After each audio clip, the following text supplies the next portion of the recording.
ठेकेदाराची मलाई खाणाऱ्या अधिकाऱ्यांचा निषेध असो, शहरात रोगराई पसरवण्यास जबाबदार असणाऱ्या अधिकाऱ्यांचा निषेध असो, शहराला डेंग्यूच्या संकटात लुटणाऱ्या अधिकाऱ्यांचा निषेध असो।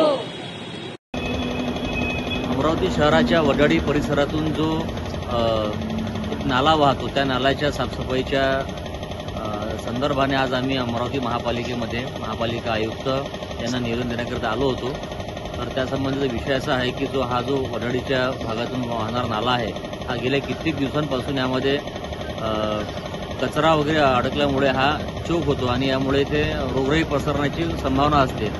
त्यामुळे नागरिकांची बरेच दिवस मागणी होती की ह्या नाल्याची साफसफाई व्हावी, मात्र प्रशासनाकडे वेळोवेळी मागणी करून सुद्धा याकडे लक्ष देण्यात आले नाही आहे। त्यामुळे आमचे युवक काँग्रेसचे पदाधिकारी आणि परिसरातील नागरिक असं आम्ही आज महापालिका आयुक्तांना निवेदन देण्यासाठी आलो होतो।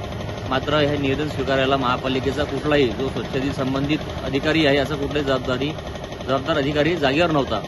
त्यामुळे आम्ही आज त्या नाल्यातली जो कचरा आहे त्याच्या फोटोची फ्रेम करून आज आम्ही त्या महापालिकेला भेट दिली आणि येत्या 8 दिवसात जर यावर काही कार्यवाही झाली नाही, नाल्याची साफसफाईची सुरुवात जर झाली नाही, तर आम्ही युवक काँग्रेसतर्फे हा नाला साफ करून त्यामधील कचरा हा महापालिकेच्या आयुक्तांच्या दालनासमोर आणून टाकू असा आज आम्ही त्यांना इशारा दिला आहे।